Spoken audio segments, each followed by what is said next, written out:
Welcome to the Find Your Voice, Change Your Life podcast with psychologist Dr. Doreen Downing.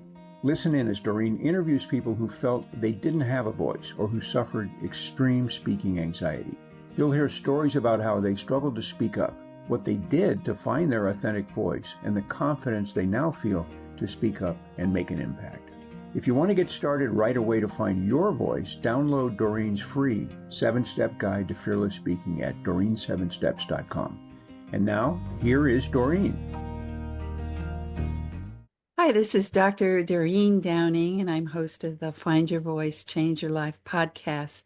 And what I get to do here is interview people who feel at some point, maybe several points in their life, that they didn't have a voice. And the challenge was to find this voice that was suddenly required because they didn't have it before. Today, I am really, really excited to introduce you to somebody I've been following on social media. Her name is Holly MacCue. Is that how you say your last name? MacCue? Yes. Well, I have a bio, and Holly, I'd first like to read it just so people can see what a difference some of the stories you might tell about earlier in your life to what you now get to do by being more fully expressed. Thank you. Holly, yeah, sure. Holly is a sales and messaging strategist for service-based entrepreneurs running a multi-six-figure business one-handed around a 3 and a 5-year-old. A professional certified coach with the International Coaching Federation, she has a decade of experience working as a brand strategist for global consumer brands. And today she has helped over 1,000 clients across 70 different industries to nail their positioning and master their messaging so that they can be seen as and this is, I'm going to put this in quotes for those of you who are watching because it's so powerful, so that they can be seen as the no-brainer choice and attract pre-sold, ready-to-buy, ideal clients using her magnetic selling method. And these powerful principles that she used are based in psychology. And that's something that draws me also as a psychologist, that she brings in buyer psychology to her work that underpins her framework. And clients have been able to double their prices, quadruple their monthly targets, grow to multiple 6 figures from scratch in just 12 months, and sell out their first launches. And Holly, of course, is a sought-after speaker on the topic of magnetic sales and messaging, and has been featured in, well, Entrepreneur, Forbes, Huffington Post, and Entrepreneurs on Fire. Oh, I got to take a deep breath. No wonder I'm attracted to you. And I can't wait to have you support me in whatever is going to happen in terms of increasing my online presence so that I can get to those kind of, I love this idea of magnetic selling because I think that the work that I do is about being more magnetic as a person, as a person who's living her passion. So hello, Holly. Hello. Thank you so much for having me. I'm so excited for this. Yes. How is it to hear all of what you've accomplished and are doing so far?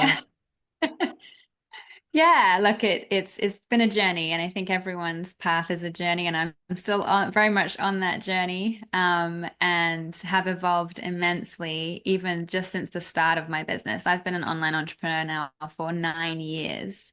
So, I didn't just show up one day and boom, all of this happened. Like this has been very intentional, very by design, with plenty of trial and error. I very much like to approach things as one big playful experiment in that sense. And I think, yeah, it's wonderful to hear it back actually. But yeah, just for everyone to know, that's not where I started. Right. And that's the whole point of our podcast, folks. Those of you who are listening to our guest today is that, yeah, she didn't pop out and start her business. She popped out into some kind of environment. And I'm going to ask Holly if you could venture back to some of those early years. I think you're probably, from what I've read already, somebody who is a more of a sensitive soul like I am, and that I think that's why I'm drawn to the work that you do, is because you understand us.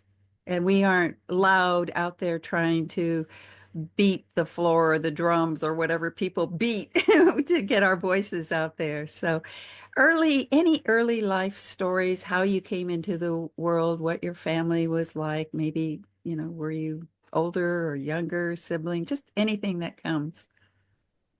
Yeah. So yeah, I definitely would describe myself as highly sensitive, very empathic, and natural introvert. So even right now, there's so much going on in the world, and it weighs on me heavily, actually. Just I feel very emotionally connected to other people who I may not even have ever crossed paths with, who I may not have actually anything in common with, but um, yeah, I guess it's related to that whole finding your voice piece, but any kind of injustice, any oppression, those things really bother me a lot, and I feel them in my heart and my body and my soul. So, growing up, I was the firstborn child. I'm one of two girls, and I Oh think my.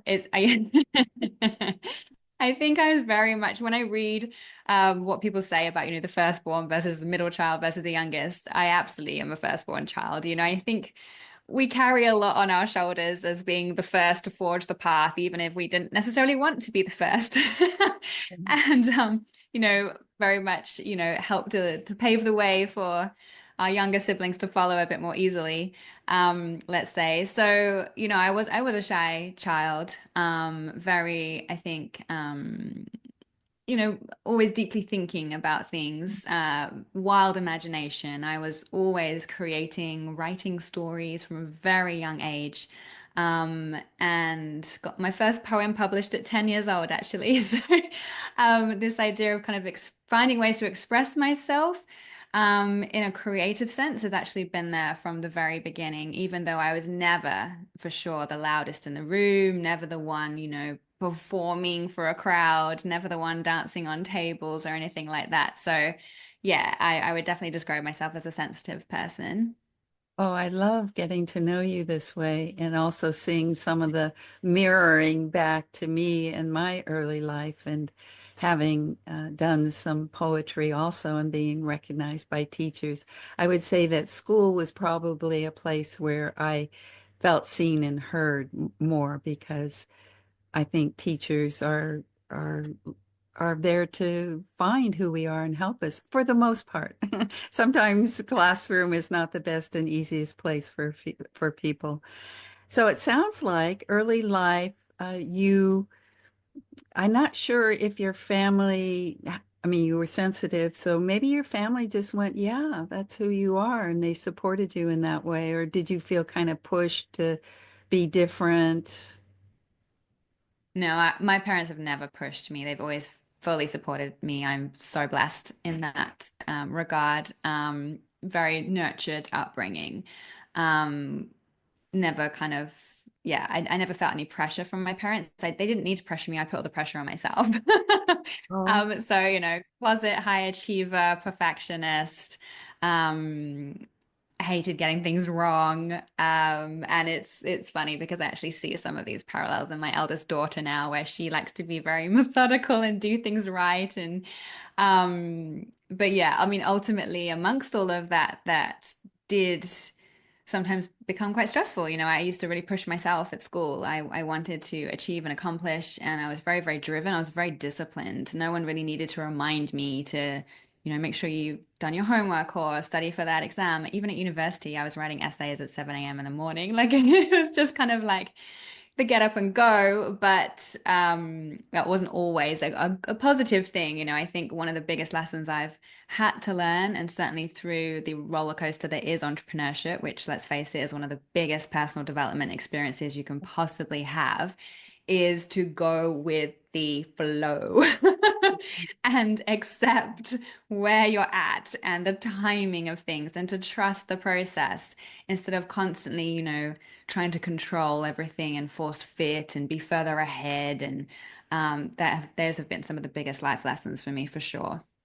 Oh my, yes, I can hear that. I can hear that your drive to succeed is one thing. And I also felt like I stayed in school all the way to a PhD and even beyond, so that it was nice and safe there. That I knew the ropes. I just had to do it right and get the applause from the teachers, I guess, or the A's is like the big A is applause, right? And so, but Right. I loved what you just did about putting it next to being an entrepreneur, because from the very beginning, I was never going to work for anybody. I wasn't even going to do an internship where I had Oh, to wow. as a psychologist. And I made up my own internship. I found somebody I wanted to work with, and I said, I'll make it all happen. I can help you. That's a whole nother story. But this idea that you just said, entrepreneurship is a whole, I mean, we can't come in and grab it like and get from day one to day, I don't know, even 10, 20, 30 years down the line. And no, because it's all unfolding or something, right? Definitely. Look, and it sounds like we had very different paths in that regard because I never intended to become an entrepreneur, actually. Oh, okay. Great. It ended up becoming the only way I could do what I wanted to do. All right, there we go. Find your voice, it sounds like. Yes. So what was the Yeah, early so years of you moving yourself out into the world then? yeah. Like you, I love learning. I'm absolutely a Yes. lifelong learner. So I did a 4-year degree in English and French. I did a master's in business after that. And actually, it was during my master's, and I was one of the youngest in the year because a lot of people had already actually done a master's before coming onto this master's.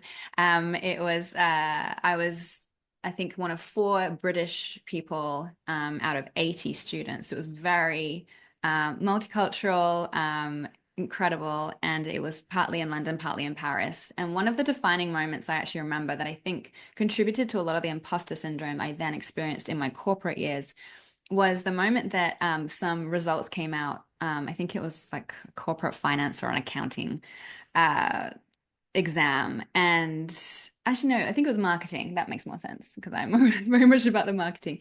I was like ranked 4th out of the 80. Yeah. And I remember a girl coming up to me who I knew and I was friends with, and she was like, "Oh my God, I saw the results." And I was like, "Holly's smart." And Oh, she was mind blown. She was mind blown that I was one of the smart ones in the group. I think maybe, I don't know, I look younger than I am, and I was one of the youngest. It's that whole, because perhaps I wasn't showy and I wasn't the one talking about my achievements overtly because I was a quieter one in the group. But that moment, I have never forgotten it. Like, this was years ago, and I have never forgotten her surprise that I would be one of the higher achievers in the group in uh-huh. that sense. And I think that really stayed with me. And then in my corporate years, so I joined big Fortune 500 companies as a marketing and brand strategist.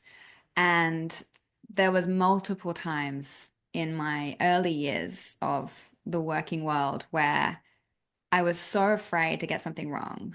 I felt like you wouldn't speak up because you didn't want to say the wrong thing. Very much just afraid of failure. And if I was given a project that I hadn't done before, didn't necessarily know exactly how I was going to go about it. It was pure terror. Like, oh my God, how am I going to, succeed? And this contributed to an enormous amount of stress to the point where I would walk through the revolving doors of my office and feel sick to Oh, start the day and to, feel like I had to perform and I had to prove myself that I had a right to be there. And I think now reflecting on it, I think this is the first time I've actually even made that link. This right to be there, like earn your place. and someone somewhere is going to find out that I'm actually a fraud who doesn't know what they're doing.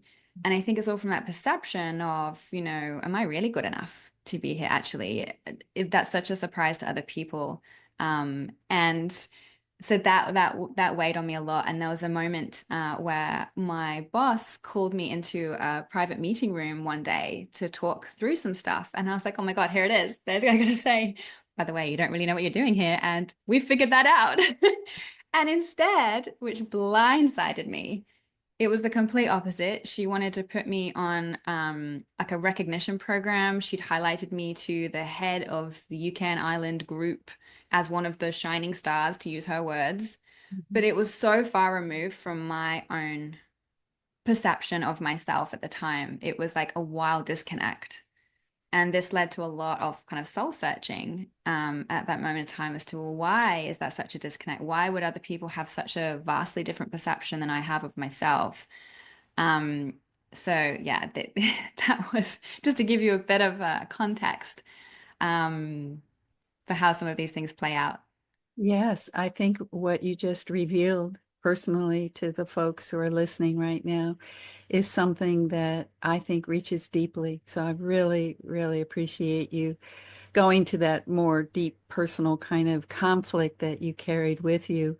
And you didn't even know it was a conflict until, whoops, I guess one day well, I guess it's not just one day when we start to do self-discovery. It seems like you're a learner and somebody who likes self-awareness anyway. But so it does feel like you started to wake up to this Yeah. incongruent sense of the truly how you are and how you're affecting others and people who are saying, I see you. Wow. Although you didn't know that they were seeing you and getting inspired, impressed. Yeah, I think the wake up is a brilliant way to describe that period of time in my life because there reached a point where I made myself physically ill from the stress and the pressure I was putting on myself. I mean, it was a fast-paced, demanding environment. Everything had to be done yesterday. We're talking the fast-moving goods consumer industry. Like it was, um, everything is like deadline, deadline, deadline, and there is a lot of external pressure, but coupled with the expectations I was placing on myself, which were often unfair, actually, in retrospect. But things hit a head where I ended up actually the symbolism here is not a coincidence, I don't think, as to why we're having this conversation. I ended up with laryngitis and I lost my voice completely. Oh, oh. And I just realized the significance of this because I wasn't even expecting to tell this particular story today. Um, And I remember calling for a doctor's appointment. I could barely make the appointment because I was literally a whisper on the phone. Mhm. And that's how sick I'd become. And I know, hands down, this was, it was what I think, that generalized anxiety disorder, most likely. It was never diagnosed as that because I never sought any professional help for that because I never thought that was even a possibility that you could get help with how you were feeling about work. And that really prompted me to make some significant changes. So this is what I now refer to as my quarter life crisis. But it made me start considering what is my actual version of success? Not what other people think success is, not what society says, not what my friends in my masters thought, because at the time when I said I wanted to go into marketing, I literally got laughed at. It's like, why they were all going into investment banking? Why would you go into anything except investment banking and make a ton of money? And so this really made me sort of ground myself in, well, what's actually important to me? What are my values? Is this path that I actually want? And when I thought ahead, I realized it wasn't. And I had this defining moment of having dinner with friends one evening, and this thought dropped into my head of, I guess I'll just be happy when I'm retired. And I was like 25 at the time or something. That's like a really long time away. Oh my gosh. So this is what prompted some actual personal development. I did meditation, I did NLP, I became a certified coach. And yeah, it then just revealed to me that there's not one way to achieve success, and I think I'd always gone down that academic route and hit the milestones and reach the director title and be in a big corporation. And obviously, we both know there are so many different routes to success, and all that matters is our version of what that even means. Oh, Holly, already you've been giving such golden nuggets of your wisdom. If people are listening, I hope they're taking notes.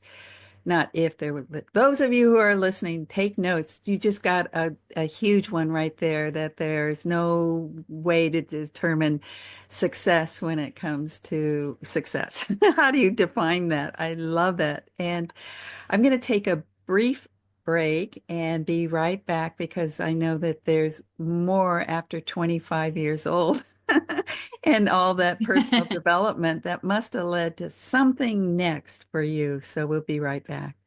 If you want to get started right away to find your voice, download Doreen's free 7-step guide to fearless speaking at doreen7steps.com.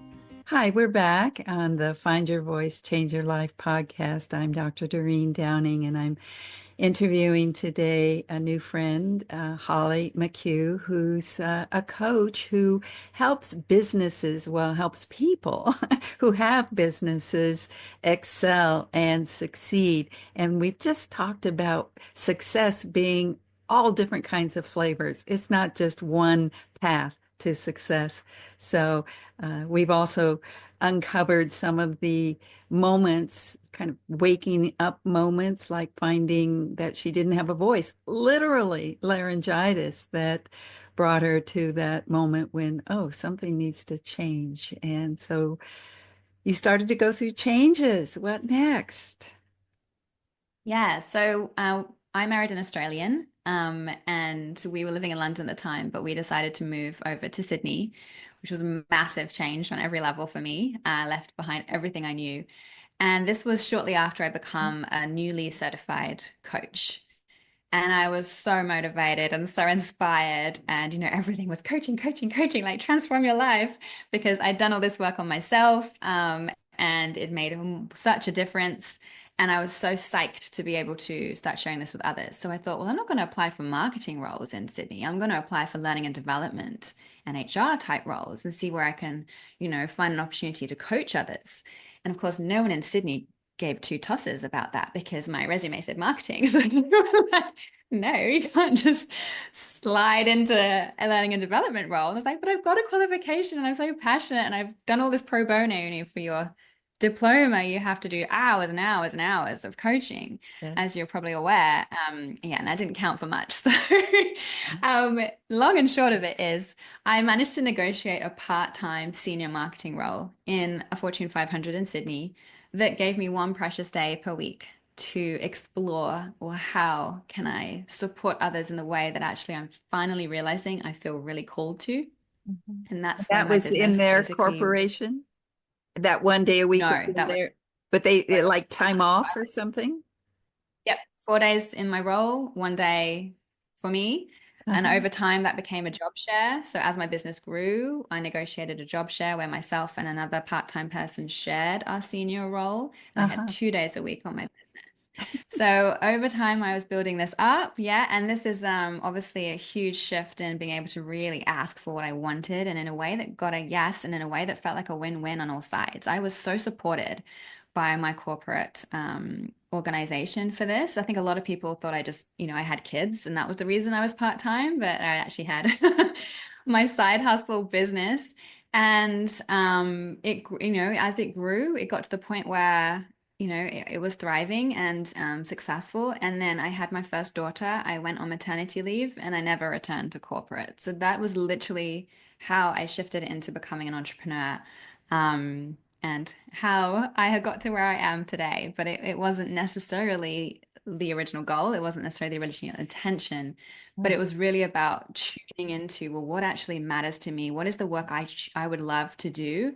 And to not let other people's expectations or definitions, ultimately decide how I went about that.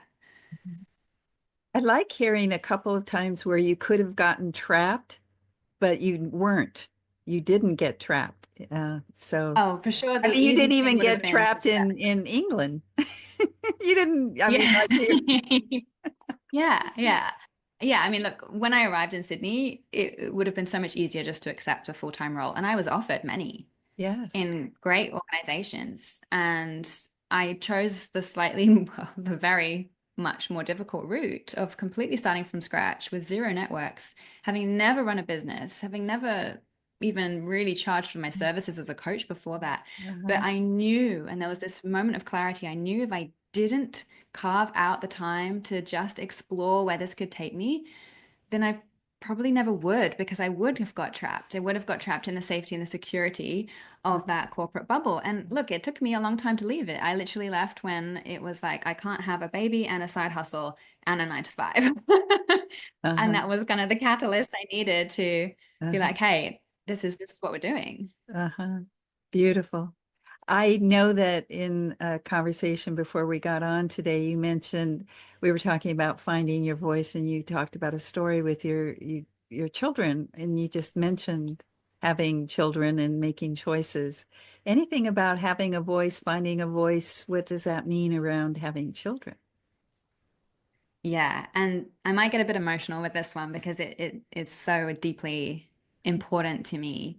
And I think there's so many parallels that I like to teach in my to my clients with this because, working with service-based entrepreneurs, it's all about helping others feel less alone at the end of the day in what they're struggling with, right? You have a solution in your area of expertise that you know could genuinely transform someone's life. And by not making it overt and explicit, by not letting the world know, by not telling people that this is what you do and this is how you help, because you may be afraid to show up, you may be afraid to, hold space or take up room, or be seen to be promoting yourself or whatever, the limiting belief is there, which we've all worked through. Let's not forget, it is an act of disservice because there's people out there that desperately, desperately need your unique gifts. Uh-huh. And this is something I was anyhow teaching, but it really came to a head with this personal experience, which has just cemented that even further. And that was with my youngest daughter, Olivia. She is now 4. And she unfortunately was born with a number of different health challenges. This was during COVID, during lockdown. We had zero family support. And I basically, for want of a better description, just kept getting fobbed off by medical professionals. I knew as a second-time mother that my baby wasn't feeding properly. She certainly wasn't sleeping well. And I knew that something was up. It was taking me an hour and a half to feed her. And then half an hour later, she'd be crying and hungry again. And I had a community health nurse come over to our house. I'm in the throes of sleep deprivation of a newborn who's very unhappy and taking up to 5 hours to settle at night. And she said, after 40 minutes, just cut her off, just wrap her up, cut her off, and put her down for her sleep. And I had a speech pathologist come over and look in her mouth and tell me, no, she's got no ties, there's no tongue ties, there's no nothing, she's fine. I had the GP tell me, if she's putting on weight, we're not concerned. And there was all these experts, all these medical professionals that were basically telling me, she's all right, she's fine. Whereas my mummy intuition was like, my baby's not happy, she's not well, she's struggling. It ended up that she had the most severe ties you could have, buccal in her cheek, tongue, and upper lip. And the analogy I was given was that it was like trying to feed with a mouth like that was trying to run with elastic bands around your ankles. My poor baby physically couldn't latch and feed properly. Her tummy was always full of air, not milk, which is why she was wildly uncomfortable and unhappy. In addition to that, it ended up that she had ENT issues and very severe reflux and a number of other things that just made her, really Uncomfortable. struggle. Yes. Yeah, so uncomfortable. I describe it as trying to put to bed a wriggly plank of wood because she was just so Uh, uncomfortable. Anyway, we had to really kind of push for the support we needed. We were living in a regional town at the time where there just wasn't the experience and the knowledge.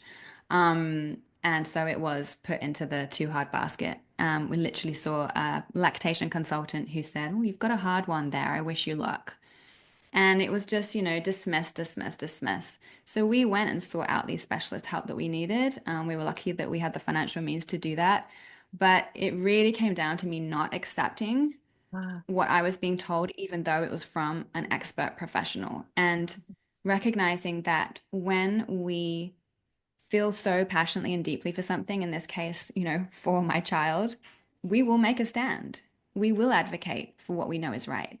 And I think this was the real recognition of how important that is, that when there are people out there you can help, or when this is, your family member, then even when it feels uncomfortable, even when you have experts telling you otherwise, you will find your voice because it's too important not to, right? And if I wasn't going to make a stand for her and speak up, who was going to? So it was a challenging, difficult time. As I said, it was COVID, it was lockdown.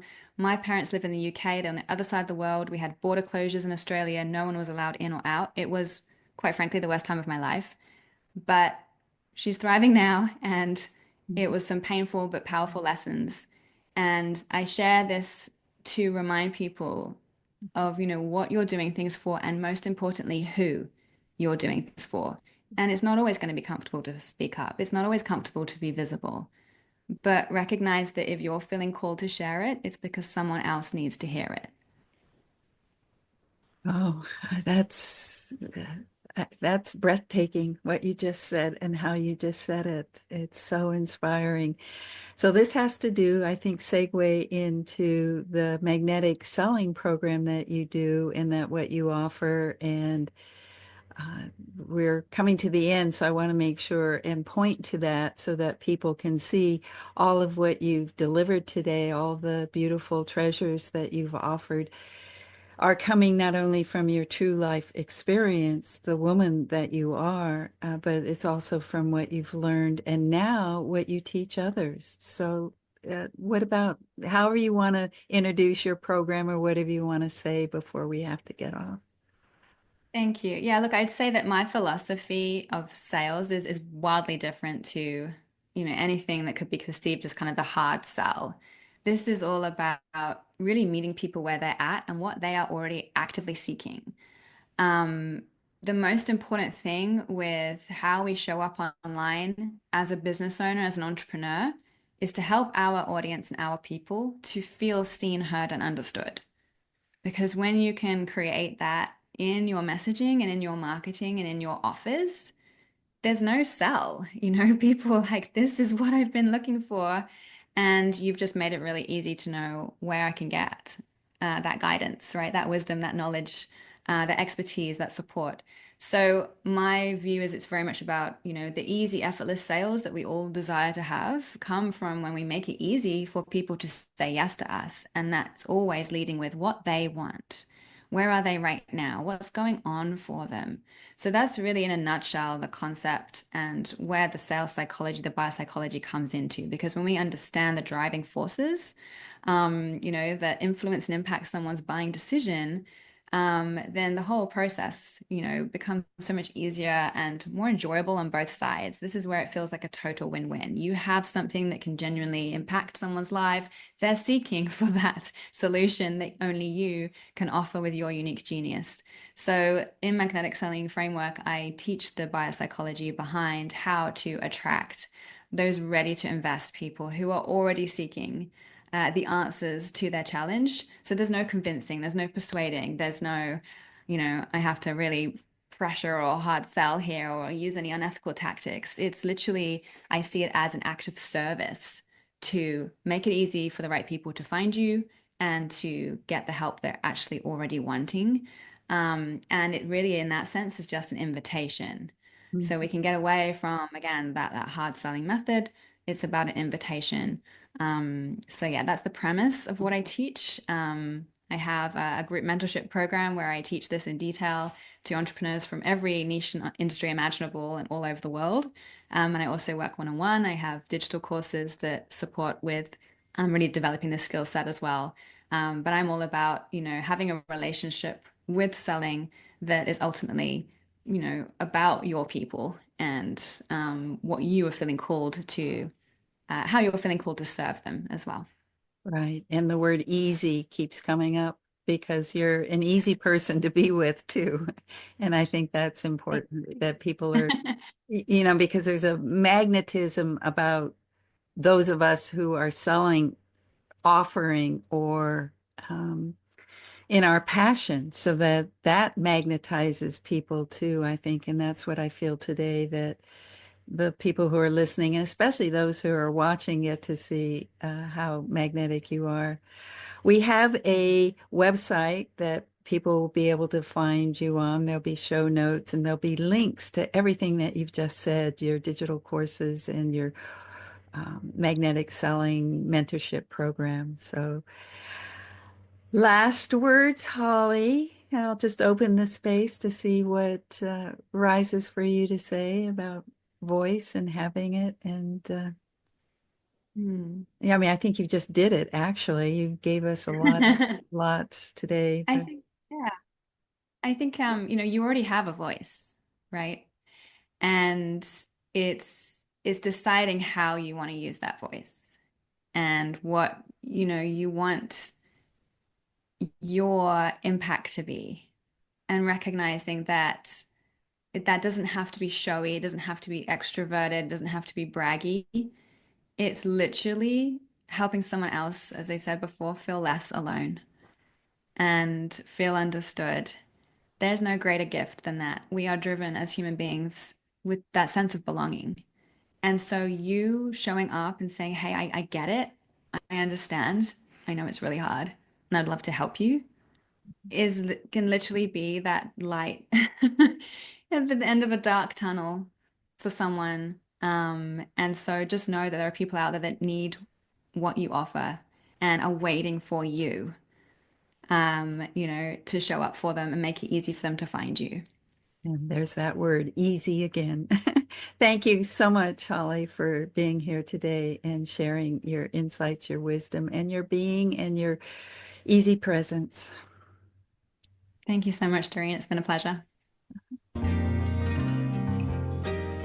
Thank you for being with us today for this episode of Find Your Voice, Change Your Life. Each person Doreen interviews shares what has helped them find their voice. You can learn from these guests and find your voice so you can be confident to speak up and speak out. And remember to download Doreen's free 7-step guide to fearless speaking at doreen7steps.com. We hope you enjoyed the show and will return next time. Until then, goodbye for now.